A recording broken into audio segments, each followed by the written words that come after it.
ನಮಸ್ಕಾರ. ನೀವು ಕೇಳ್ತಾ ಇದ್ದೀರಾ ನಿಮ್ಮ ಬೆಳಗಾವಿಯ ಮೊಟ್ಟ ಮೊದಲ ಸಮುದಾಯ ಬಾನುಲಿ ಕೇಂದ್ರ. ಇದು ಕೆಎಲ್ಇ ವೇಣುಧ್ವನಿ 90.4 FM. ಬೆಳಗಾವಿಗರ ಆರೋಗ್ಯಕ್ಕಾಗಿ, ಆರೋಗ್ಯಕರ ಸಮಾಜ ನಿರ್ಮಾಣಕ್ಕಾಗಿ ಇರುವಂತಹ ವೇದಿಕೆ ಇದು ಆರೋಗ್ಯ ದರ್ಶನ ಕಾರ್ಯಕ್ರಮಕ್ಕೆ ಎಂದಿನಂತೆ ಪ್ರೀತಿಯ ಸ್ವಾಗತ ಕೋರ್ತಾ ಇದ್ದೀನಿ. ನಾನು ಅನುಪಮಾ. ನಮ್ಮ ಇಂದಿನ ಕಾರ್ಯಕ್ರಮದಲ್ಲಿ ಕೆಎಲ್ಇ ಜವಾಹರ್ಲಾಲ್ ನೆಹರು ವೈದ್ಯಕೀಯ ಮಹಾವಿದ್ಯಾಲಯದ ಸಮುದಾಯ ವೈದ್ಯಕೀಯ ವಿಭಾಗದ ಸಹ ಪ್ರಾಧ್ಯಾಪಕರಾದ ಡಾಕ್ಟರ್ ಅವಿನಾಶ್ ಕವಿ ಅವರು ರಕ್ತಹೀನತೆಯ ಬಗ್ಗೆ ಮಾಹಿತಿಯನ್ನ ಹಂಚಿಕೊಳ್ತಾ ಇದ್ದಾರೆ. ಸರ್ ನಮಸ್ತೆ. ಕಾರ್ಯಕ್ರಮಕ್ಕೆ ಪ್ರೀತಿಯ ಸ್ವಾಗತ ಸರ್. ನಮಸ್ಕಾರಮ್ಮ.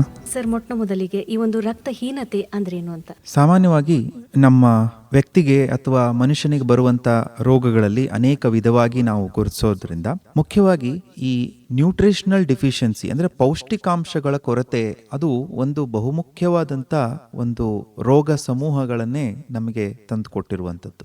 ಆ ಹಿನ್ನೆಲೆಯಲ್ಲಿ ಅಲ್ಲಿ ಮುಖ್ಯವಾದ ಪ್ರಮುಖ ಧಾತುಗಳು ಅಂದ್ರೆ ಕಾರ್ಬೋಹೈಡ್ರೇಟ್ಸ್, ಪ್ರೋಟೀನ್ಸ್ ಮತ್ತು ಫ್ಯಾಟ್ಸ್ ಇವುಗಳ ಒಟ್ಟಾರೆ ಕೊರತೆಯಿಂದ ನಮಗೆ ಪ್ರೋಟೀನ್ ಎನರ್ಜಿ ಮಾಲ್ನ್ಯೂಟ್ರಿಷನ್ ಆಗುವಂತೆ ಬಹಳಷ್ಟು ಸಂಕೀರ್ಣವಾಗಿರುವಂತ ಮತ್ತೊಂದು ರೋಗ ಸಮುಚ್ಚಯ ಇದೆ. ಅದರಲ್ಲಿ ಮೈಕ್ರೋ ನ್ಯೂಟ್ರಿಯೆಂಟ್ ಡಿಫಿಷಿಯನ್ಸಿ ಅಂತ ಕರಿತೀವಿ. ಅಂದ್ರೆ ಅತ್ಯಂತ ಕಡಿಮೆ ಅವಶ್ಯಕವಿರುವಂತಹ ಪೌಷ್ಟಿಕಾಂಶಗಳ ಕೊರತೆ. ಆ ಅಂತಹ ಪೌಷ್ಟಿಕಾಂಶಗಳ ಕೊರತೆಯಲ್ಲಿ ಪ್ರಮುಖವಾಗಿ ನಮ್ಮ ದೇಶದಲ್ಲಿ ಅಥವಾ ವಿಶ್ವದ ಮಟ್ಟದಲ್ಲಿಯೂ ಕೂಡ ಕಂಡುಬರುವಂತದ್ದೇ ಈ ರಕ್ತಹೀನತೆ ಅಥವಾ ಅನೀಮಿಯಾ ಅಂತ ನಾವು ಕರೀತಾ ಇದ್ದೀವಿ. ಸಾಮಾನ್ಯವಾಗಿ ಈ ರಕ್ತಹೀನತೆಯಲ್ಲಿ ಪ್ರಮುಖವಾಗಿ ಸುಮಾರು 90% ಅಧಿಕ ಐರನ್ ಡಿಫಿಷಿಯನ್ಸಿ ಅಂದ್ರೆ ಕಬ್ಬಿಣಾಂಶಗಳ ಕೊರತೆಯಿಂದ ಉಂಟಾಗುವಂತ ಒಂದು ಸಾಧ್ಯತೆ ಇರೋದ್ರಿಂದ ಅದನ್ನ ಹೆಚ್ಚಾಗಿ ನಾವು ಐರನ್ ಡಿಫಿಷಿಯನ್ಸಿ ಅನೀಮಿಯಾ ಅಥವಾ ರಕ್ತಹೀನತೆ ಅಂತಂದ್ರೇನೆ ಅದು ಕಬ್ಬಿಣಾಂಶದ ಕೊರತೆಯಿಂದ ಉಂಟಾಗುವಂತ ರಕ್ತಹೀನತೆ ಅಂತ ಹೇಳಿ ಬಹಳಷ್ಟು ಜನನು ಅದನ್ನ ನಾವು ಸಮೀಕರಿಸಬಹುದು. ಅಂದ್ರೆ ಅಷ್ಟು ತೀವ್ರಗತಿಯಾಗಿರುವಂಥದ್ದು. ಒಟ್ಟಾರೆ ಅನೀಮಿಯಾ ಅಂತಂದ್ರೆ ಏನು ಅಂತಂದ್ರೆ ನಮ್ಮ ರಕ್ತದಲ್ಲಿ ಈ ಒಂದು ಆಕ್ಸಿಜನ್ ಕ್ಯಾರಿಂಗ್ ಕೆಪಾಸಿಟಿ ಅಂದ್ರೆ ಆಮ್ಲಜನಕವನ್ನ ಹೊತ್ತೊಯ್ಯಬಲ್ಲಂತ ಸಾಮರ್ಥ್ಯ ನಮಗೆ ಎಷ್ಟು ಕಡಿಮೆ ಆಗ್ತದಲ್ಲ ಅದುವೇ ಈ ಒಂದು ರೋಗ ಲಕ್ಷಣದ ಒಂದು ಪ್ರಮುಖವಾಗಿ ಉಂಟಾಗುವಂತಹ ಒಂದು ಪರಿಸ್ಥಿತಿ. ಹಾಗಾಗಿ ಇಲ್ಲಿ ಯಾಕೆ ಹಾಗಾಗ್ತದೆ ಅಂತಂದ್ರೆ ನಮ್ಮ ರಕ್ತದಲ್ಲಿರುವಂಥ ಕೆಂಪು ರಕ್ತ ಕಣಗಳು ಅದರಲ್ಲಿ ಅದು ಕೆಂಪು ರಕ್ತ ಕಣಗಳ ಆಗ್ಲಿಕ್ಕೆ ಪ್ರಮುಖವಾಗಿರುವಂಥ ಧಾತು ಯಾವುದು ಅಂದ್ರೆ ಅದು ಹಿಮೋಗ್ಲೋಬಿನ್. ಅದರಲ್ಲಿ ಹಿಮೋಗ್ಲೋಬಿನ್ ನಲ್ಲಿ ಒಂದು ಅಂಶ ಹೀಮ್ ಇದ್ರೆ ಇನ್ನು 4 ಅಂಶ ಗ್ಲೋಬಿನ್ ಅನ್ನುವಂಥ ಪ್ರೋಟೀನ್ ಇರುವಂತದ್ದು. ಸೊ ಹಿಮೋಗ್ಲೋಬಿನ್ ಮಾಡುವಂತ ಕೆಲಸ ಅಂದ್ರೆ ಆಮ್ಲಜನಕವನ್ನ ನಮ್ಮ ಶ್ವಾಸಕೋಶದಿಂದ ಅದು ಎಲ್ಲೆಡೆಗೆ ಅದು ಪಸರಿಸಿ ನಮ್ಮ ಇಡೀ ದೇಹಾದ್ಯಂತ ಆಮ್ಲಜನಕವನ್ನ ಸಪ್ಲೈ ಮಾಡುವಂತಹದ್ದೇ ಅದರ ಒಂದು ಪ್ರಮುಖವಾಗಿರುವಂತ ಒಂದು ಕೆಲಸ.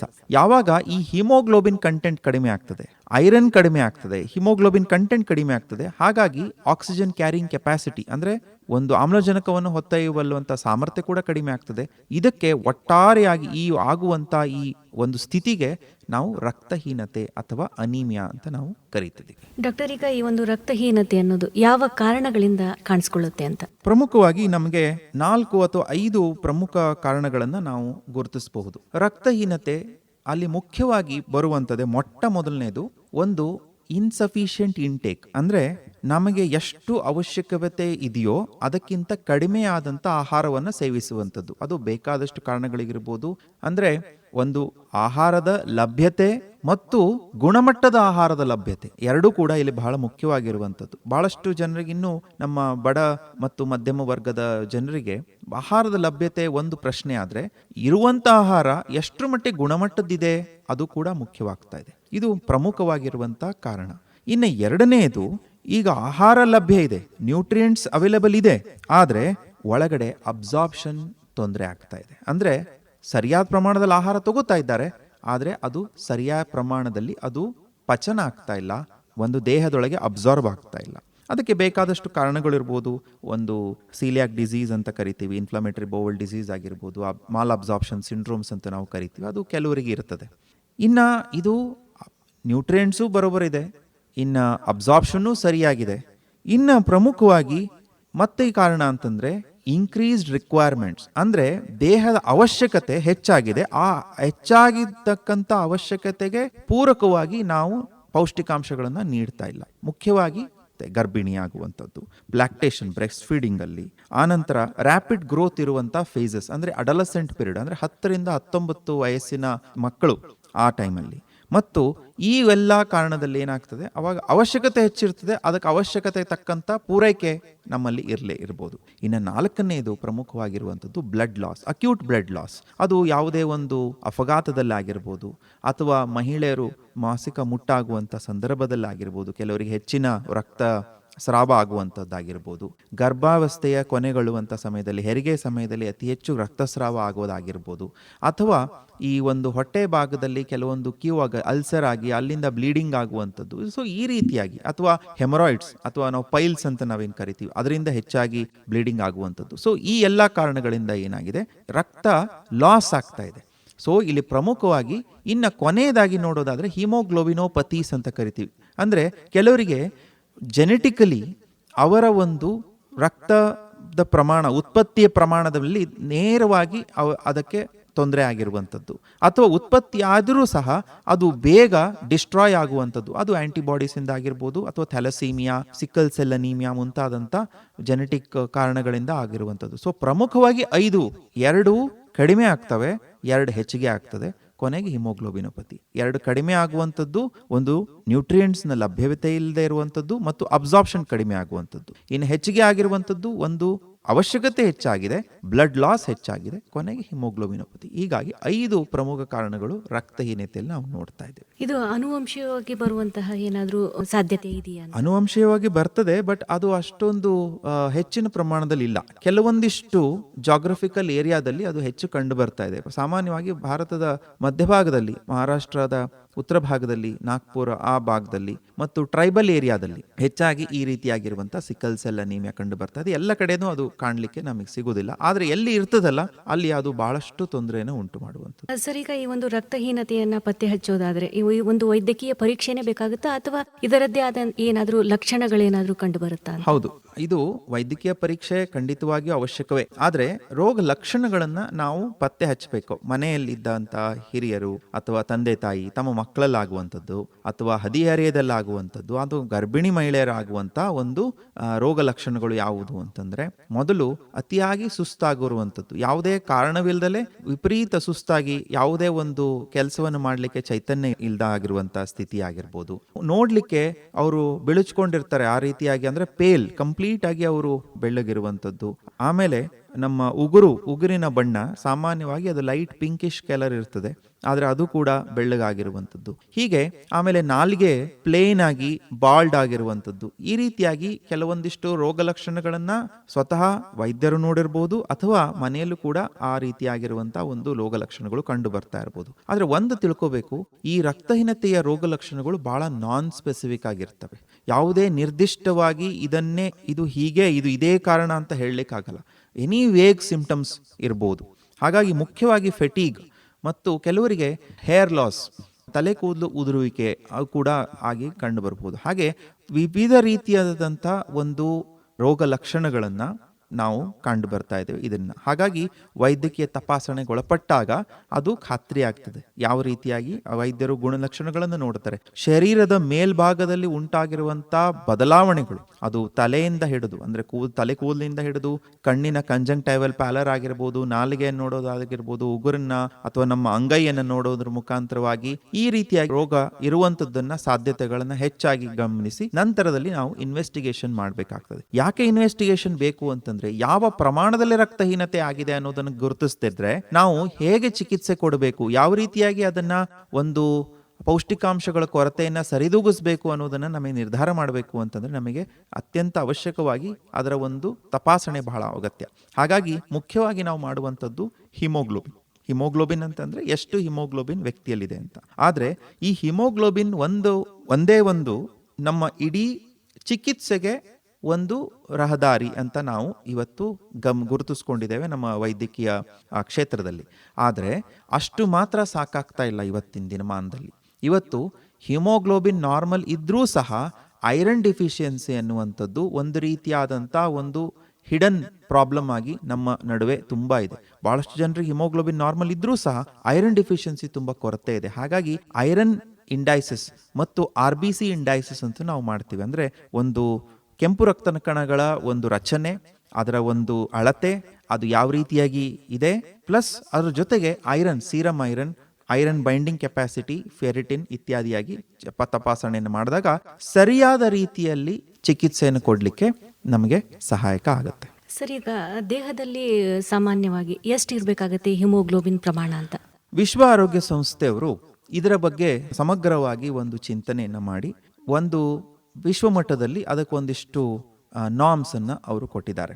ಅದು ವ್ಯಕ್ತಿಯಿಂದ ವ್ಯಕ್ತಿಗೆ, ವಯಸ್ಸಿನಿಂದ ವಯಸ್ಸಿಗೆ ಅವರ ಒಂದು ಬದಲಾವಣೆಗೆ ಒಳಪಟ್ಟಂತ ಸಂದರ್ಭದಲ್ಲಿ ಇದು ಬದಲಾವಣೆ ಆಗ್ತಾ ಇದೆ. ಪ್ರಾರಂಭದಿಂದ ನಾವು ನೋಡ್ತಾ ಹೋದ್ರೆ 6 ತಿಂಗಳಿನಿಂದ 5 ವರ್ಷದ ಒಳಗಿನ ಮಗುಗೆ 11 ಗ್ರಾಮ್ ಪರ್ ಡೆಸಿಲೀಟರ್ ಅದು ಕಟ್ ಆಫ್. ಅಂದ್ರೆ 11 ಮೇಲಿದ್ರೆ ಅದು ನಾರ್ಮಲ್ ಅಂತ ಕರಿತೀವಿ, 11 ಒಳಗಿದ್ರೆ ಅದು ಅನೀಮಿಯಾ ಅಂತ ಕರಿತೀವಿ. ಅದೇ ರೀತಿಯಾಗಿ ಗರ್ಭಿಣಿ ಮಹಿಳೆಯರಿಗೂ ಕೂಡ ಇದೇ ನಾರ್ಮ್ ಅನ್ವಯ ಆಗುತ್ತೆ, ಅಂದ್ರೆ 11. ಆ ನಂತರದಲ್ಲಿ ಮುಖ್ಯವಾಗಿ ಹದಿಹರೆಯದಂತ ಗಂಡು ಮಕ್ಕಳಾಗ್ಲಿ ಹೆಣ್ಣು ಮಕ್ಕಳಾಗ್ಲಿ ಅವರಿಗೆ 12 ಅವರು ಗುರುತಿಸಿದ್ದಾರೆ. ಅಂದ್ರೆ ಈ ಹದಿಹರೆಯದವರಲ್ಲಿ 12ಕ್ಕಿಂತ ಕಡಿಮೆ ಇತ್ತು ಅಂದ್ರೆ ಅದು ಅನೀಮಿಯಾ, ನಂತರದಲ್ಲಿ ಹೆಚ್ಚಿಗೆ ಇತ್ತು ಅಂದ್ರೆ ಅದು ನಾರ್ಮಲ್. ಅದೇ ರೀತಿಯಾಗಿ ವಯಸ್ಕರಲ್ಲಿ ನಾನ್ ಪ್ರೆಗ್ನೆಂಟ್ ವುಮನ್ ಅಲ್ಲಿ ಅದು ಕೂಡ 12 ಕಟ್ ಆಫ್ ಇದೆ.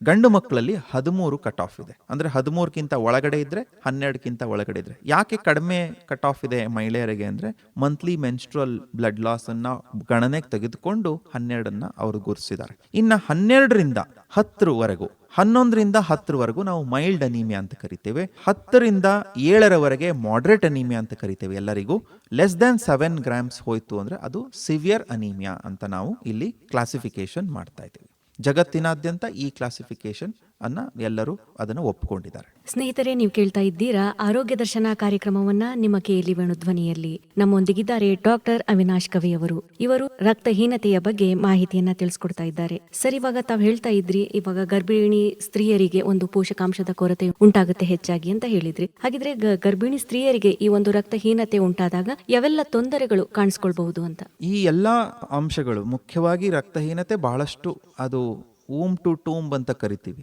ಅಂದ್ರೆ ಚಿಕ್ಕ ಮಕ್ಕಳಿಂದ ಹಿಡಿದು ಒಂದು ನಾವು ಬದುಕಿರುವವರೆಗೂ ನಮಗೆ ಇದು ನಮ್ಮ ಸಮುದಾಯದಲ್ಲಿ ಕಂಡು ಬರುವಂತ ಒಂದು ಪ್ರಮುಖವಾಗಿರುವಂತ ಒಂದು ನ್ಯೂಟ್ರಿಯೆಂಟ್ ಡಿಫಿಷಿಯನ್ಸಿ.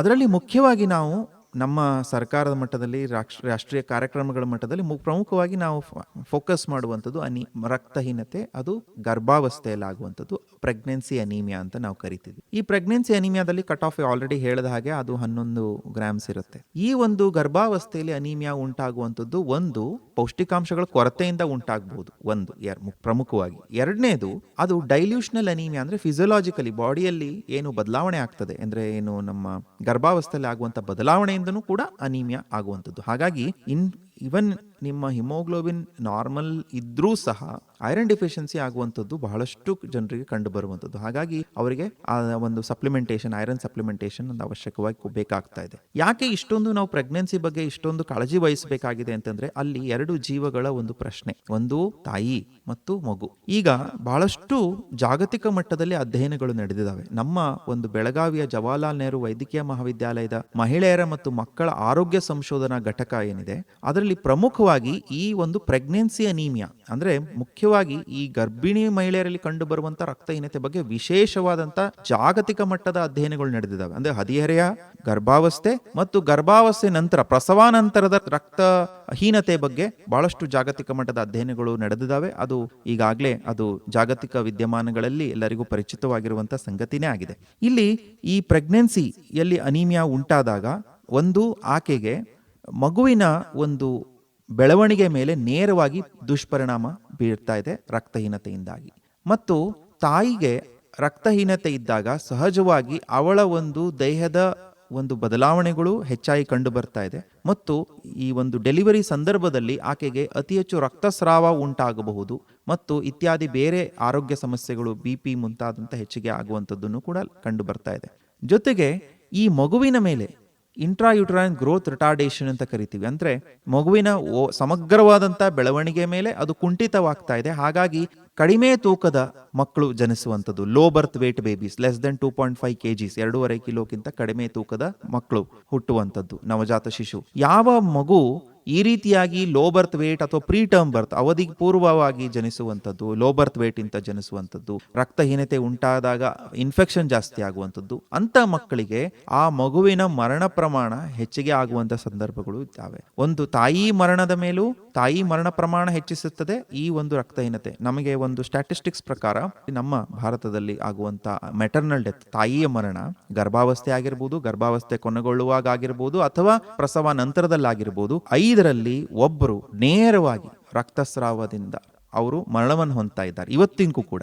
ಜೊತೆಗೆ ಇಂಡೈರೆಕ್ಟ್ ಆಗಿ ರಕ್ತಹೀನತೆಯಿಂದ ರಕ್ತಸ್ರಾವ ಹೆಚ್ಚಾಗಿ ಮರಣ ಆಗುವಂಥದ್ದು ಸಾಧ್ಯತೆ ಇದೆ. ಹಾಗಾಗಿ ರಕ್ತಹೀನತೆ ತಾನು ಡೈರೆಕ್ಟ್ ಆಗಿ ಅದು ಮೆಟರ್ನಲ್ ಡೆತ್ಗೆ ಅದು ಕಾರಣವಾದರೂ ಸಹ ಇಂಡೈರೆಕ್ಟ್ ಆಗಿ ಬೇರೆ ಬೇರೆ ಕಾರಣಗಳಿಂದ ಮೆಟರ್ನಲ್ ಡೆತ್ಗೆ ಕಾರಣವಾಗ್ತಾ ಇದೆ. ಇದು ಪ್ರಮುಖವಾಗಿರುವಂತ ಅಂಶ. ಇನ್ನು ಮಕ್ಕಳಿಗೆ ಅದರ ಒಂದು ಓವರ್ ಆಲ್ ಬೆಳವಣಿಗೆ ಕುಂಠಿತ ಆಗ್ತಾ ಇದೆ, ಲೋ ಬರ್ತ್ ವೇಟ್ ಜಾಸ್ತಿ ಆಗ್ತಾ ಇದೆ. ಆ ತನ್ಮೂಲಕವಾಗಿ ನಿಯೋನೆಟಲ್ ಡೆತ್, ನವಜಾತ ಶಿಶು ಮರಣ, ಸ್ಟಿಲ್ ಬರ್ತ್ ಅಂದ್ರೆ ನಿರ್ಜೀವ ಜನನ, ಮತ್ತು ಇನ್ಫೆಂಟ್ ಡೆತ್, 1 ವರ್ಷದ ಒಳಗಿನ ಒಂದು ಮಕ್ಕಳ ಒಂದು ಮರಣ, ಇವೆಲ್ಲವಕ್ಕೂ ಅನೀಮಿಯಾ ಒಂದು ಪ್ರಮುಖವಾಗಿ ಕಾರಣವಾಗಿ ಗೋಚರಿಸ್ತಾ ಇದೆ ಇವತ್ತಿನ ದಿನಮಾನದಲ್ಲಿ. ಆಮೇಲೆ ಪ್ರಮುಖವಾಗಿ ಇವತ್ತು ಇನ್ನೂ ಹೆಚ್ಚಿನ ಸಂಶೋಧನೆಗಳು ನಡೀತಾ ಇದ್ದಾವೆ. ಅದು ಎಷ್ಟರ ಮಟ್ಟಿಗೆ ಅಂತಂದ್ರೆ, ಯಾವ ತಾಯಿ ತನ್ನ ಗರ್ಭಾವಸ್ಥೆಯಲ್ಲಿ ರಕ್ತಹೀನತೆಯಿಂದ ಬಳಲ್ತಾ ಇದ್ದಾಳೋ, ಅದರಲ್ಲೂ ಐರನ್ ಡಿಫಿಷಿಯನ್ಸಿಯಿಂದ ಬಳಲ್ತಾ ಇದ್ದಾರೋ, ಅವಳಿಗೆ ಹುಟ್ಟುವಂತ ಮಗುವಿನ ಮೆದುಳಿನ ಬೆಳವಣಿಗೆ ಮೇಲೆ ನೇರವಾಗಿ ದುಷ್ಪರಿಣಾಮ ಬೀರ್ತಾ ಇದೆ. ಹಾಗಾಗಿ ಈ ರೀತಿಯಾಗಿರುವಂತಹ ಅಧ್ಯಯನಗಳು ನಮ್ಮ ಬೆಳಗಾವಿಯ ಜವಾಹರ್ಲಾಲ್ ನೆಹರು ವೈದ್ಯಕೀಯ ಮಹಾವಿದ್ಯಾಲಯದ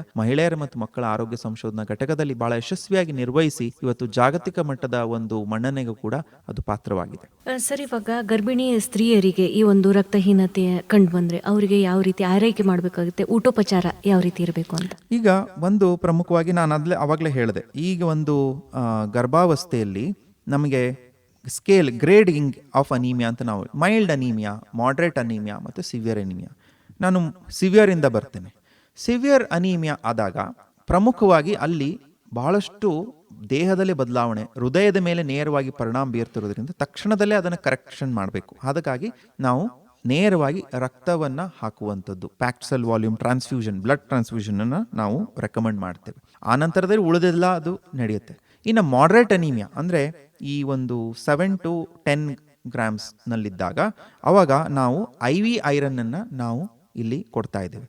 IV ಐರನ್ ನಲ್ಲಿ ಬಹಳಷ್ಟು ವಿಧವಾಗಿರುವಂಥ IV ಐರನ್ ಇದೆ. ಹಾಗಾಗಿ ಭಾರತ ಸರ್ಕಾರದ ಅನೀಮಿಯಾ ಮುಕ್ತ ಭಾರತ ಕಾರ್ಯಕ್ರಮದ ಅಡಿಯಲ್ಲಿ ಇವತ್ತು ಒಂದು ಪ್ರಾಥಮಿಕ ಆರೋಗ್ಯ ಕೇಂದ್ರದಲ್ಲಿಯೂ ಕೂಡ IV ಐರನ್ ಕೂಡ ಲಭ್ಯ ಇದೆ. ಅದು ಐರನ್ ಸುಕ್ರೋಸ್ ಆಗಿರ್ಬೋದು, IV ಡೆರಿಸೋಮಾಲ್ಟೋಸ್ ಆಗಿರ್ಬೋದು, ಮತ್ತು ಫೆರಿಕ್ ಕಾರ್ಬಾಕ್ಸಿ ಮಾಲ್ಟೋಸ್ ಅಂತ ಈ ರೀತಿಯಾಗಿ ಬೇರೆ ಬೇರೆ ಮಾಲಿಕ್ಯೂಲ್ ಇದಾವೆ. ಕೆಲವೊಂದಿಷ್ಟು ಶಾರ್ಟ್ ಆಕ್ಟಿಂಗ್ ಇದಾವೆ, ಕೆಲವು ಲಾಂಗ್ ಆಕ್ಟಿಂಗ್. ಒಂದೇ ಇಂಜೆಕ್ಷನ್ ನಿಂದ ನಾವು ಇಡೀ ಗರ್ಭಾವಸ್ಥೆಯ ಒಟ್ಟು ಐರನ್ ರಿಕ್ವೈರ್ಮೆಂಟ್ಸ್ ಅನ್ನು ನಾವು ಸಂಪೂರ್ಣವಾಗಿ ಒಂದೇ ಸಮಯದಲ್ಲಿ ಯಾವುದೇ ಒಂದು ತೊಂದರೆ ಇಲ್ಲದಲೆ ನಾವು ನೇರವಾಗಿ ಗರ್ಭಿಣಿ ಮಹಿಳೆಯರಿಗೆ ಅಥವಾ ಪ್ರಸವಾನಂತರದಲ್ಲಿ ಕೊಡಬಹುದು. ಇದು ಈ ಒಂದು IV ಐರನ್ ಕೊಡುವಂಥದ್ದು ನಾವು ಇಲ್ಲಿ ಮಾಡ್ರೇಟ್ ಅನೀಮಿಯಾದಲ್ಲಿ ನೋಡ್ತೀವಿ. ಇನ್ನು ಮೈಲ್ಡ್ ಅನೀಮಿಯಾದಲ್ಲಿ ನಾವು ಹೆಚ್ಚಿಗೆ ಓರಲ್ ಟ್ಯಾಬ್ಲೆಟ್ಸ್ ಅನ್ನು ನಾವು ಕೊಡ್ತೇವೆ. 60 mg ಫೆರಸ್ ಸಲ್ಫೇಟ್ ಪ್ಲಸ್ ನಮಗೆ ಫೋಲಿಕ್ ಆಸಿಡ್, ಈ ಎರಡು ಕೂಡ ಕಾಂಬಿನೇಷನ್ ಆಗಿರುವಂಥ ಐರನ್ ಫೋಲಿಕ್ ಆಸಿಡ್ ಟ್ಯಾಬ್ಲೆಟ್ ಅನ್ನು ಕೊಡ್ತಾ ಇದ್ದೇವೆ. ಇದು 2 ಟ್ಯಾಬ್ಲೆಟ್ ಅನ್ನು ಕೊಡಬೇಕು ದಿನಕ್ಕೆ. ಇದು ಮೈಲ್ಡ್ ಅನೀಮಿಯಾ. ಕೆಲವರು ಮಾಡ್ರೇಟ್ ಅನೀಮಿಯಾಗೂ ಟ್ಯಾಬ್ಲೆಟ್ಸ್ ಕೊಡ್ತಾ ಇದ್ದಾರೆ, ಟ್ಯಾಬ್ಲೆಟ್ಸ್ ಕಂಟಿನ್ಯೂ ಮಾಡೋರು ಇದ್ದಾರೆ. ಅದು ಅವರವರ ಒಂದು ವಿವೇಚನೆಗೆ ಬಿಟ್ಟಿದ್ದು, ಅವರವರ ಒಂದು ಪರಿಸ್ಥಿತಿಗೆ ಬಿಟ್ಟಿದ್ದು. ಆದರೆ ಮುಖ್ಯವಾಗಿ ಗೈಡ್ಲೈನ್ಸ್ ಈ ರೀತಿ ಹೇಳುತ್ತೆ, ಮೈಲ್ಡ್ ಅನೀಮಿಯಾಗೆ ಒಂದು ಟ್ಯಾಬ್ಲೆಟ್ಸ್, ಮಾಡ್ರೇಟ್ ಅನೀಮಿಯಾಗೆ IV ಐರನ್ ಮತ್ತು ಸಿವಿಯರ್ ಅನೀಮಿಯಾಗೆ blood transfusion followed by IV iron ಮತ್ತು ಟ್ಯಾಬ್ಲೆಟ್ಸ್ ಇತ್ಯಾದಿ. ಅಲ್ಲಿ ಮುಖ್ಯವಾಗಿ ಇದೆಲ್ಲದರ ಜೊತೆಗೆ ಪೌಷ್ಟಿಕಾಂಶಗಳನ್ನು ನಾವು ಸಮರ್ಪಕವಾಗಿ ಕೊಡಬೇಕು. ಇಲ್ಲಿ 2, ಒಂದು ಹೀಮ್ ಐರನ್ ಮತ್ತು ನಾನ್ ಹೀಮ್ ಐರನ್ ಅಂತ ಕರಿತೀವಿ.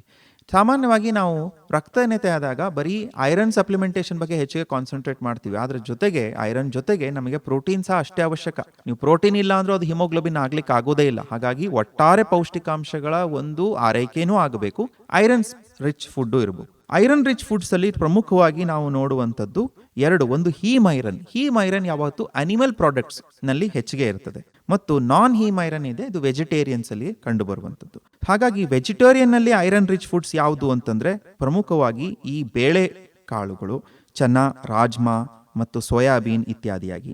ಆನಂತರ ಈ ಪಂಪ್ಕಿನ್ ಸೀಡ್ಸ್, ಆನಂತರ ನಿಮ್ಮ ಬಾದಾಮಿ ಮತ್ತು ಈ ಚಿಯಾ ಸೀಡ್ಸ್ ಇತ್ಯಾದಿಯಾಗಿ.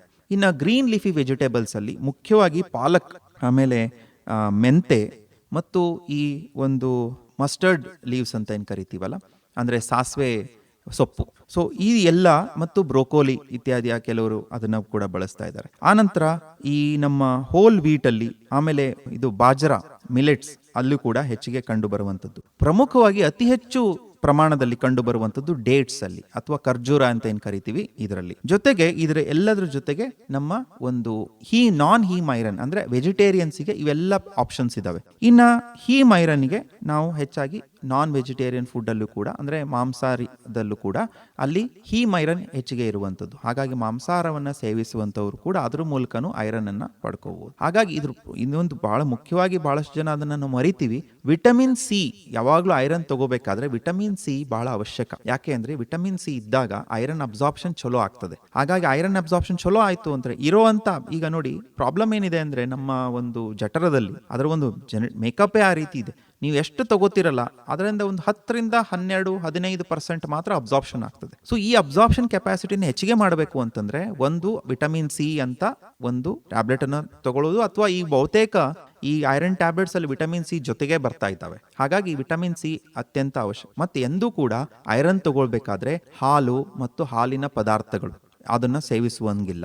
ಚಹಾ, ಕಾಫಿ ಇತ್ಯಾದಿಗಳನ್ನು ಸೇವಿಸೋಂಗಿಲ್ಲ. ಯಾಕೆ ಸೇವಿಸೋಂಗಿಲ್ಲ ಅಂದ್ರೆ ಹಾಲು, ಚಹಾ, ಕಾಫಿ ಮುಂತಾದಂಥವು ಅವು ಚೀಲೇಟಿಂಗ್ ಏಜೆಂಟ್ಸ್ ಆಗಿ ಕೆಲಸ ಮಾಡಿ ಈ ಐರನ್ ಅಬ್ಸಾರ್ಪ್ಷನ್ ನ ಕಡಿಮೆ ಮಾಡ್ತಾ ಇದ್ದಾವೆ. ಬಹಳಷ್ಟು ಜನರಲ್ಲಿ ನೀವು ಹೆಚ್ಚಾಗಿ ಗ್ರಾಮೀಣ ಪ್ರದೇಶದಲ್ಲಿ ಒಂದು ಏನು ಅಭ್ಯಾಸ ಇದೆ ನಮ್ಮಲ್ಲಿ ಅಂದ್ರೆ ಎಲ್ಲಾ ಸಮಯದಲ್ಲೂ ಚಹಾ ಕುಡಿಯುವಂತ ಒಂದು ಅಭ್ಯಾಸ ಇದೆ, ಬೆಳಗ್ಗೆ, ಮಧ್ಯಾಹ್ನ, ಸಂಜೆ, ರಾತ್ರಿ.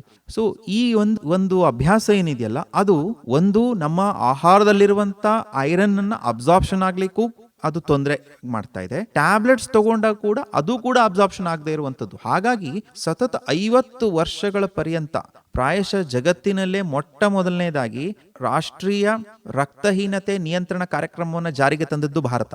ಆದ್ರೆ 1970ನೇ ಇಸ್ವಿ ಆರಂಭದಲ್ಲಿ, ಇನ್ನ ಅದಾಗಿ ಈಗ 50-55 ವರ್ಷ ಕಳೀತು. ಆದ್ರೆ ನಮ್ಮಲ್ಲಿ ಈ ರಕ್ತಹೀನತೆ ಸಮಸ್ಯೆ ಇನ್ನೂ ಕೂಡ ಇದೆ. ಇನ್ನೂ ಕೂಡ ಅನೇಕ ಕಾರ್ಯಕ್ರಮಗಳು ಕೂಡ ಬರ್ತಾ ಇದಾವೆ. ಯಾಕೆ ಕಾರಣ ಅಂತಂದ್ರೆ ನಮ್ಮ ಜೀವನ ಶೈಲಿಯಲ್ಲಿ ಬದಲಾವಣೆ ಆಗಿಲ್ಲ. ಜೀವನ ಶೈಲಿಯಲ್ಲಿ ಬದಲಾವಣೆ ಆದ್ರೆ ಮಾತ್ರ ನಾವು ರಕ್ತಹೀನತೆಯನ್ನ ತಡೆಗಟ್ಟಬಹುದು.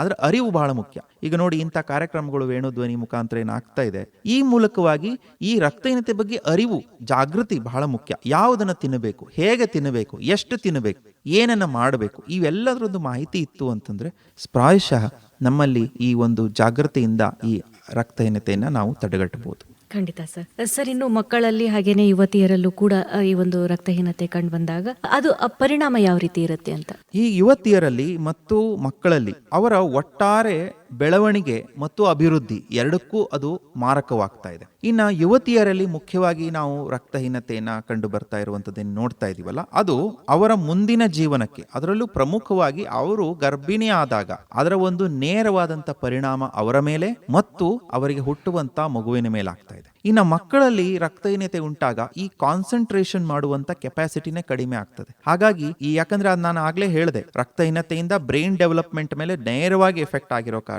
ಈಗ ಆಲ್ರೆಡಿ ಪ್ರೀ ಕ್ಲಿನಿಕಲ್ ಸ್ಟಡೀಸ್ ಅಲ್ಲಿ ಅದು ಪ್ರೂವ್ ಆಗಿದೆ ಮತ್ತು ಹ್ಯೂಮನ್ ಟ್ರಯಲ್ಸ್ ಮೇಲೂ ಅದು ಬಹಳಷ್ಟು ಅದರ ಪರಿಣಾಮವನ್ನು ನಮಗೆ ಅರ್ಥ ಮಾಡ್ಕೊಂಡಿದ್ದೇವೆ. ಹಾಗಾಗಿ ಮಕ್ಕಳಲ್ಲಿ ಓವರ್ ಆಲ್ ಪರ್ಫಾರ್ಮೆನ್ಸ್, ಮುಖ್ಯವಾಗಿ ಅಕಾಡೆಮಿಕ್ ಪರ್ಫಾರ್ಮೆನ್ಸ್, ಶೈಕ್ಷಣಿಕ ಪ್ರಗತಿ ಮೇಲೆ ನೇರವಾಗಿ ಇದು ಎಫೆಕ್ಟ್ ಮಾಡ್ತಾ ಇದೆ. ಪ್ರಾಯಶಃ ನಾವು ಅಂತಿರ್ತೀವಿ ಮಕ್ಕಳಿಗೆ, ನೀನು ಸರಿಯಾಗಿ ಓದೋದಿಲ್ಲ, ನೀನು ಸರಿಯಾಗಿ ಬರೆಯೋದಿಲ್ಲ, ನೀನು ಬರೀ ಓದುವಂತದ್ರಲ್ಲಿ ಆಸಕ್ತಿ ಕಡಿಮೆ ನಮ್ಮ ಮಕ್ಕಳಿಗೆ ಅಂತ ನಾವು ಮಕ್ಕಳನ್ನ ಬೈತಿರ್ತೀವಿ, ಶಿಕ್ಷಕರನ್ನೇ ದೂರ್ತಿರ್ತೀವಿ, ಶಿಕ್ಷಕರು ಸರಿಯಾಗಿ ಕಲ್ಸೋದಿಲ್ಲ ಹಾಗೆ ಹೀಗೆ ಅಂತ ಅಂದ್ಬಿಟ್ಟು. ಆದ್ರೆ ಮುಖ್ಯವಾಗಿ ಅಲ್ಲಿ ಇರುವಂತ ಪ್ರಾಬ್ಲಮ್ ಏನು ಅಂದ್ರೆ ರಕ್ತಹೀನತೆ ಇರ್ತದೆ. ಬಹಳ ಜನ ಗಮನಿಸಿರೇ ಇರೋದಿಲ್ಲ ಎಲ್ಲಿವರೆಗೂ. ಯಾಕಂದ್ರೆ ಹದಿಹರೆಯದ ವಯಸ್ಸಿದೆ ನೋಡಿ, 10-19, ಅದು ಬಹಳ ಆರೋಗ್ಯಪೂರ್ಣವಾಗಿರುವಂತ ಒಂದು ವಯಸ್ಸು ಅಥವಾ ಒಂದು ಕಾಲಘಟ್ಟ. ಆ ಸಮಯದಲ್ಲಿ ನೆಗಡಿ, ಕೆಮ್ಮು, ಜ್ವರ ಬಿಟ್ರೆ ನಾವು ಬೇರೆ ಯಾವುದಕ್ಕೂ ನಾವು ಆಸ್ಪತ್ರೆ ಹೋಗುವಂತ ಪ್ರಶ್ನೆನೇ ಬರಲ್ಲ, ಯಾವುದೇ ರೀತಿಯ ತಪಾಸಣೆಗೂ ಒಳಪಡಿಸಲ್ಲ. ಹಾಗಾಗಿ ಈ ಒಂದು ಮೈಕ್ರೋ ನ್ಯೂಟ್ರಿಯನ್ ಡಿಫಿಷಿಯನ್ಸಿ ಈ ವಯೋಮಾನದವರಿಗೆ ಒಂದು ಹಿಡನ್ ಪ್ರಾಬ್ಲಮ್ ಆಗಿದೆ. It is called as hidden hunger, ಅಂದ್ರೆ ಕಾಣಲಾರದಂತ ಒಂದು ಹಸಿವು ಆಗಿ ಇದು ಪರಿಣಮಿಸ್ತಾ ಇದೆ. ಹಾಗಾಗಿ ಇದು ಒಟ್ಟಾರೆ ಅಭಿವೃದ್ಧಿ ಮೇಲೆ, ಅವರ ಒಂದು ಬೆಳವಣಿಗೆ ಮೇಲೆ ಅದು ನೇರವಾಗಿ ಪರಿಣಾಮ ಬೀರ್ತಾ ಇದೆ. ಜೊತೆಗೆ ಅವರ ಇತ್ಯಾದಿ ಶೈಕ್ಷಣಿಕ ಪ್ರಗತಿ ಮೇಲೂ ಅದು ನೇರವಾಗಿ ಅದು ಪರಿಣಾಮ ಬೀರ್ತಾ ಇದೆ. ಸರಿ, ಇವಾಗ ತಾವು ಹೇಳ್ತಾ ಇದ್ರಿ, ಇವಾಗ ಪೋಷಕಾಂಶದ ಕೊರತೆ ಉಂಟಾದಾಗ ಸಪ್ಲಿಮೆಂಟರಿಯನ್ನ ಕೊಡಬೇಕಾಗುತ್ತೆ ಅಂತ, ಪೋಷಕಾಂಶಗಳ ಪೂರಕಗಳನ್ನ ಕೊಡಬೇಕಾಗುತ್ತೆ ಅಂತ ಹೇಳಿದ್ರಿ. ಇದನ್ನ ಹೊರತುಪಡಿಸಿ ನಾನು ಆಹಾರ ಪದ್ಧತಿಯಿಂದಲೇ ನಾನು ಅದನ್ನ ಗುಣಪಡಿಸ್ತೀನಿ ಅಂದ್ರೆ ಸಾಧ್ಯವಾಗೋದಿಲ್ವಾ, ಹೇಗೆ? ಇದನ್ನ ಬಹಳಷ್ಟು ಜನ ನಮ್ಮ ರೋಗಿಗಳು ಕೇಳ್ತಿರ್ತಾರೆ, ಇದನ್ನ ಬರೀ ನಾವು ಊಟದಲ್ಲೇ ಎಲ್ಲ ಸರಿ ಮಾಡ್ಕೋಬಹುದಾ ಅಂತ. ಖಂಡಿತ ಸರಿ ಮಾಡ್ಕೋಬೋದು, ಇಲ್ಲ ಅಂತ ಅಂದಿಲ್ಲ. ಆದರೆ ಇದು ಅನೀಮಿಯಾ ಉಂಟಾಗೋಕ್ಕಿಂತ ಪೂರ್ವದಲ್ಲಿ ನಿಮ್ಮ ಒಂದು ಆಹಾರ ಪದ್ಧತಿ, ನಾನು ಆಗಲೇ ನೀವು ಸ್ವಲ್ಪ ಮುಂಚೆ ನಾನು ಏನು ಹೇಳಿದ್ನಲ್ಲ, ಅವೆಲ್ಲ ಆಹಾರಗಳನ್ನು ನಿಯಮಿತವಾಗಿ ಸರಿಯಾದ ಪ್ರಮಾಣದಲ್ಲಿ ಸರಿಯಾದ ಗುಣಮಟ್ಟದಲ್ಲಿ ತೆಗೆದುಕೊಂಡ್ರೆ ನಿಮಗೆ ರಕ್ತಹೀನತೆನೇ ಬರೋದಿಲ್ಲ. ಒಮ್ಮೆ ರಕ್ತಹೀನತೆ ಬಂದಾಗ ನಾವು ಭಾಳಷ್ಟು ಜನ, ಇವನ್ ವೈದ್ಯರು ಭಾಳಷ್ಟು ಜನ ಗ್ರಾಮೀಣ ಪ್ರದೇಶದಲ್ಲಾಗಿರ್ಬೋದು, ನಗರ ಪ್ರದೇಶದಲ್ಲಾಗಿರ್ಬೋದು, ರೋಗಿಗಳು ಬರೀ ಇಂಥವೆಲ್ಲ ಕೇಳ್ತಾರೆ ಅಂತ ಹೇಳಿ ಅವರು ಭಾಳಷ್ಟು ಸಮಯ ಕೊಟ್ಟು ಹೇಳ್ದಲ್ಲೇ ಇರ್ಬೋದು. ಆದರೆ ಏನಾಗ್ತದೆ, ಪ್ರಮುಖವಾಗಿ ನಾವೆಲ್ಲ ವೈದ್ಯರು ನಾವು ಏನು ಹೇಳ್ತೇವೆ ಮುಖ್ಯವಾಗಿ ಅಂದರೆ, ಹಿಮೋಗ್ಲೋಬಿನ್ ಕೊರತೆ ಉಂಟಾಗಿದೆ, ಹಿಮೋಗ್ಲೋಬಿನ್ ಕಡಿಮೆ ಆಗಿದೆ ಅಂತಂದಾಗ ಅದು ಆಲ್ರೆಡಿ 3ನೇ ಹಂತದಲ್ಲಿದೆ ರಕ್ತಹೀನತೆ. ಅಂದರೆ ಸ್ಟೋರ್ಸ್, ಐರನ್ ಸ್ಟೋರ್ಸ್ ಎಲ್ಲ ಖಾಲಿಯಾಗಿದೆ ಮತ್ತು ಐರನ್ ಅಬ್ಸಾರ್ಪ್ಷನ್ ಕೂಡ ಅದು ಹೆಚ್ಚಿಗೆ ಆಗ್ತಾ ಇದೆ. ಅಂಥ ಸಮಯದಲ್ಲಿ ನಮಗೆ ಈ ಒಂದು ಹಿಮೋಗ್ಲೋಬಿನ್ ಕಡಿಮೆ ಆಗುವಂಥದ್ದು ಅದು 3ನೇ ಹಂತ. ಈಗ ಹಿಮೋಗ್ಲೋಬಿನ್ 10, 9 ಇದೆ ಅಂದರೆ ಬಿಡಿ ನಾರ್ಮಲ್ ಅಲ್ಲ, 9 ಇದೆಯಲ್ಲ 10 ಇದೆಯಲ್ಲ ಅಂತ ಭಾಳಷ್ಟು ಜನ ಉಡಾಫಿಯಾಗಿ ಮಾತನಾಡ್ತಿರ್ತಾರೆ. ಅದು ತಪ್ಪು. ಯಾವಾಗಲೂ ಕೂಡ ಅಂಥ ಸಂದರ್ಭದಲ್ಲಿ ಐರನ್ ಸಪ್ಲಿಮೆಂಟೇಷನ್ ಜೊತೆಗೆ ನಿಮ್ಮ ಆಹಾರ ಪದ್ಧತಿಯ ಸುಧಾರಣೆ ಕೆಲಸ ಮಾಡ್ತದೆ. ಬರೀ ಆಹಾರದಲ್ಲೇ ಆಗಬೇಕು ಅಂತಂದರೆ ಅದು ಅಷ್ಟು ಪ್ರಮಾಣದಲ್ಲಿ ಐರನ್ ಅಬ್ಸಾರ್ಪ್ಷನ್ನೇ ನಮ್ಮಲ್ಲಿ ಆಗಲ್ಲ ಅಂದಮೇಲೆ ಅದು ಹೇಗೆ ನಾವು ಅದನ್ನು ಮಾಡಬೇಕು ಅಂದರೆ ವರ್ಷಾನ್ಗಟ್ಲೆ ನಾವು ಅದಕ್ಕೆ ಶ್ರಮ ವಹಿಸಬೇಕು. ವರ್ಷಾನ್ಗಟ್ಲೆ ಯಾರು ಆ ಪ್ರಮಾಣದಲ್ಲಿ ಅಷ್ಟು ನಿಯಮಿತವಾಗಿ ಆಹಾರನ ಸೇವಿಸುವಂಥದ್ದು ಲಕ್ಷಣಗಳು ನಮ್ಮ ದೇಶದಲ್ಲಿ ಅಂತೂ ಭಾಳ ಜನ ಇರೋದೇ ಇಲ್ಲ. ಹಾಗಾಗಿ ಒಂದು ಸಿಂಪಲ್ ಸೊಲ್ಯೂಷನ್ ಅಂತಂದರೆ ಐರನ್ ಸಪ್ಲಿಮೆಂಟೇಷನ್. ಅದು ಅವರ ಒಂದು ಹಿಮೋಗ್ಲೋಬಿನ್ ಲೆವೆಲನ್ನು ನೋಡಿಕೊಂಡು IV ಆದರೆ IV ಅಥವಾ ಓರಲ್ ಟ್ಯಾಬ್ಲೆಟ್ಸ್ ಆದರೆ ಓರಲ್ ಟ್ಯಾಬ್ಲೆಟ್ಸ್ನ ಕೊಟ್ಟು, ಜೊತೆಗೆ ಅಷ್ಟು ಕೊಟ್ಟಿದ್ದೀವಿ ಅಂತ ಹೇಳಿ ನೀವು ಆಹಾರನ ನೀವು ಅದನ್ನ ಗಣನೆಗೆ ತೆಗೆದುಕೊಳ್ಬೇಡ್ರಿ, ನೀವು ಏನು ಬೇಕಾದ್ರೂ ಮಾಡ್ರಿ ಅನ್ನೋಂಗಿಲ್ಲ. ಇದು ಪೂರಕ ಮಾತ್ರ. ಒಂದು ತಿಳ್ಕೊಬೇಕು, ಐರನ್ IV ಇಂಜೆಕ್ಷನ್ ಆಗಿರ್ಬೋದು, ಟ್ಯಾಬ್ಲೆಟ್ಸ್ ಆಗಿರ್ಬೋದು, ಅದು ಪೂರಕ ಮಾತ್ರ. ಅದು ಪೂರ್ಣ ಪ್ರಮಾಣದ ನಿಮಗೆ ಐರನ್ ಅನ್ನ ಒದಗಿಸೋದಿಲ್ಲ. ಹಾಗಾಗಿ ಅದು ಪೂರಕವಾಗಿ ಅದಿರಬೇಕು. ಜೊತೆಗೆ ಆಹಾರ ಕ್ರಮದಲ್ಲಿ ಬದಲಾವಣೆ ಆಗಬೇಕು. ಈ ಹಿಂದೆ ಸೂಚಿಸಿರುವಂತಹ ಎಲ್ಲ ಆಹಾರಗಳನ್ನ ನಾವು ನಿಯಮಿತವಾಗಿ ತೆಗೆದುಕೊಳ್ಳಬೇಕು. ಒಟ್ಟಾರೆಯಾಗಿ ಆದಾಗ ಮಾತ್ರ ನಾವು ರಕ್ತಹೀನತೆಯಿಂದ ನಾವು ಮುಕ್ತರಾಗಬಹುದು. ಸರಿ, ರಕ್ತಹೀನತೆಗೆ ಚಿಕಿತ್ಸೆ ಅನ್ನೋದಾದ್ರೆ ಯಾವ ರೀತಿ ಚಿಕಿತ್ಸೆ ಇದೆ ಅಂತ? ಈಗಾಗಲೇ ನಾನು ತಿಳಿಸಿದಂತೆ ರಕ್ತಹೀನತೆಗೆ ಚಿಕಿತ್ಸೆ ಅಂತಂದಾಗ ನಾವು 3 ವಿಧವಾಗಿ ನೋಡ್ತೇವೆ. ಒಂದು ಓರಲ್ ಟ್ಯಾಬ್ಲೆಟ್ಸ್ ಮುಖಾಂತರವಾಗಿ, ಈಗ 60 ಮಿಲಿಗ್ರಾಮ್ ಫೆರಸ್ ಸಲ್ಫೇಟ್ ಜೊತೆಗೆ ಅಥವಾ ಫೆರಸ್ ಅಸ್ಕಾರ್ಬೇಟ್ ಆಗಿರ್ಬೋದು, ಬೇರೆ ಬೇರೆ ಐರನ್ ಟ್ಯಾಬ್ಲೆಟ್ಸ್ ಜೊತೆಗೆ ಫೋಲಿಕ್ ಆಸಿಡ್ ಜೊತೆಗೆ ಇರುವಂಥದ್ದು.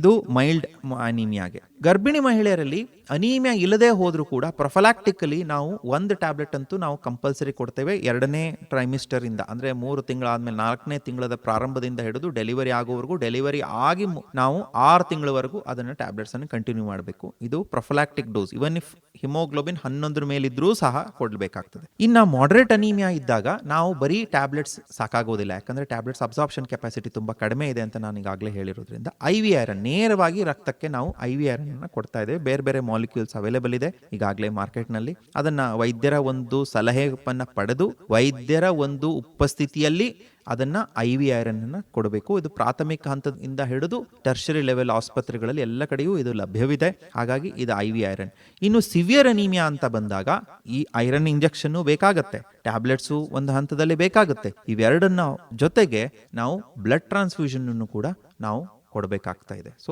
ಆ ದೃಷ್ಟಿಯಿಂದ ನಮಗೆ ಈ ಒಂದು ರಕ್ತಹೀನತೆಯನ್ನ ನಾವು ಚಿಕಿತ್ಸೆಗೆ ಒಳಪಡಿಸಬಹುದು.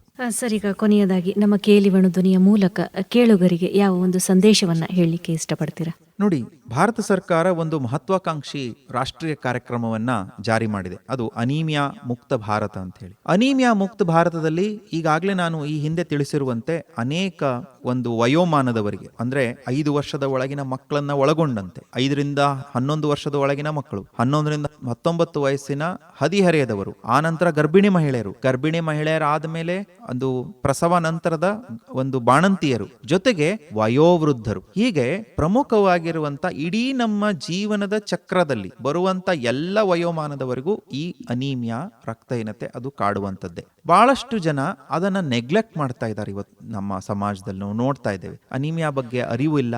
ಅದು ಇದ್ರೂ ಸಹ ಇದು ಅದರಿಂದ ಅಲ್ಲ ಅಂತ ಹೇಳ್ಬಿಟ್ಟು ಅವರು ಬೇರೆ ಬೇರೆ ಕಾರಣಗಳಿಗೋಸ್ಕರ ಸದಾ ಕಾಲ ಮೈಕೈ ನೋವು, ಸುಸ್ತಾಗ್ತಿರುತ್ತೆ, ಹೋಗ್ತಾರೆ, ನೋವು ಶಮನವಾಗುವಂತ ಒಂದಿಷ್ಟು ಗುಳಿಗೆಗಳನ್ನು ತೆಗೆದುಕೊಳ್ತಾರೆ ಹೊರತು ಯಾವತ್ತೂ ಕೂಡ ರಕ್ತ ತಪಾಸಣೆನ ಮಾಡಿಸೋದಿಲ್ಲ. ಹಾಗಾಗಿ ದಯವಿಟ್ಟು ನನ್ನ ಒಂದು ಸಲಹೆ ಅಂತಂದ್ರೆ, ನಿಮಗೆ ಆ ರೀತಿಯಾಗಿರುವಂತಹ ರೋಗ ಲಕ್ಷಣಗಳು ಕಂಡು ಬಂದ್ರೆ ಒಂದು ಸಿಂಪಲ್ ಟೆಸ್ಟ್ ಇದೆ, ಹಿಮೋಗ್ಲೋಬಿನ್ ಟೆಸ್ಟ್ ಅನ್ನ ಮಾಡಿಸಿ. ಹಿಮೋಗ್ಲೋಬಿನ್ ಟೆಸ್ಟ್ ಅನ್ನ, ಅದರ ರಿಪೋರ್ಟ್ ಅನ್ನು ತೆಗೆದುಕೊಂಡು ಹತ್ತಿರದಲ್ಲಿರುವಂತಹ ಪ್ರಾಥಮಿಕ ಆರೋಗ್ಯ ಕೇಂದ್ರ ಆಗಿರ್ಬೋದು ಅಥವಾ ನಿಮ್ಮ ಖಾಸಗಿ ವೈದ್ಯರಾಗಿರ್ಬೋದು, ಅವ್ರ ಹತ್ರ ಹೋಗ್ಬಿಟ್ಟು ಅದಕ್ಕೆ ಅದಕ್ಕೆ ಚಿಕಿತ್ಸೆಯನ್ನು ತೆಗೆದುಕೊಂಡು ಅವ್ರು ಹೇಳಿರುವ ಡ್ಯೂರೇಷನ್ ಪ್ರಕಾರ 1 ತಿಂಗಳಾಗಿಂದ 3 ತಿಂಗಳವರೆಗೂ ಆಗಿರ್ಬೋದು, ಕೆಲವರಿಗೆ 6 ತಿಂಗಳಾಗಿರ್ಬೋದು. ಸೊ ಆ ಸಮಯ ತನಕ ನೀವು ಚಿಕಿತ್ಸೆಯನ್ನು ತೆಗೆದುಕೊಂಡು ಜೊತೆಗೆ ಅವರು ಕೊಡುವಂತ ಸಲಹೆಯನ್ನ ಆಧರಿಸಿ ನಮ್ಮ ಒಂದು ಆಹಾರ ಪದ್ಧತಿಯಲ್ಲಿ ಬದಲಾವಣೆ ಮಾಡಿಕೊಂಡ್ರೆ ಭಾರತ ಸರ್ಕಾರದ ಏನು ಕನಸಿದೆ ಈ ಅನೀಮಿಯಾ ಮುಕ್ತ ಭಾರತ್, ಅದು ಕೇವಲ ಸರ್ಕಾರದ ಮಟ್ಟದಲ್ಲಿ ವೈದ್ಯರು ಮಾತ್ರ ಮಾಡಿದ್ರೆ ಸಾಧ್ಯ ಇಲ್ಲ.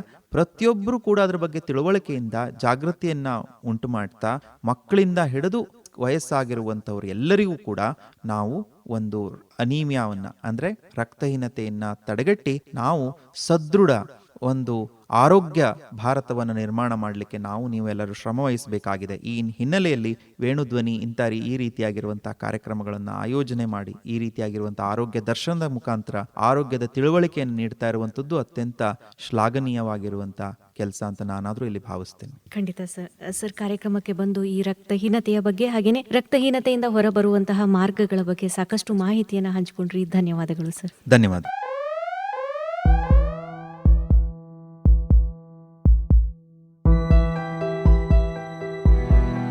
ಸ್ನೇಹಿತರೆ, ಇದಾಗಿತ್ತು ನಮ್ಮ ಇಂದಿನ ಆರೋಗ್ಯ ದರ್ಶನ ಕಾರ್ಯಕ್ರಮದಲ್ಲಿ ರಕ್ತಹೀನತೆಯ ಬಗ್ಗೆ ಮಾಹಿತಿಯನ್ನ ಹಂಚಿಕೊಂಡವರು KLE ಜವಾಹರ್ಲಾಲ್ ವೈದ್ಯಕೀಯ ಮಹಾವಿದ್ಯಾಲಯದ ಸಮುದಾಯ ವೈದ್ಯಕೀಯ ವಿಭಾಗದ ಸಹ ಪ್ರಾಧ್ಯಾಪಕರಾದ ಡಾಕ್ಟರ್ ಅವಿನಾಶ್ ಕವಿ ಅವರು. ಕಾರ್ಯಕ್ರಮದ ಕುರಿತು ನಿಮ್ಮ ಅನಿಸಿಕೆ ಅಭಿಪ್ರಾಯ ಏನೇ ಇದ್ದರೂ 9019904904ಗೆ ಕರೆ ಮಾಡುವುದರ ಮೂಲಕ ತಿಳಿಸಬಹುದು ಅಂತ ಹೇಳ್ತಾ ಕಾರ್ಯಕ್ರಮವನ್ನ ಮುಗಿಸ್ತಾ ಇದ್ದೀವಿ. ಮತ್ತೊಂದು ಆರೋಗ್ಯ ದರ್ಶನ ಕಾರ್ಯಕ್ರಮದೊಂದಿಗೆ ಮತ್ತೆ ಭೇಟಿ. ಹೀಗೆ ಕೇಳ್ತಾ ಇರಿ ಪ್ರೀತಿಯಿಂದ. ಇದು KLE ವೇಣುಧ್ವನಿ 90.4 FM. ನಮಸ್ಕಾರ.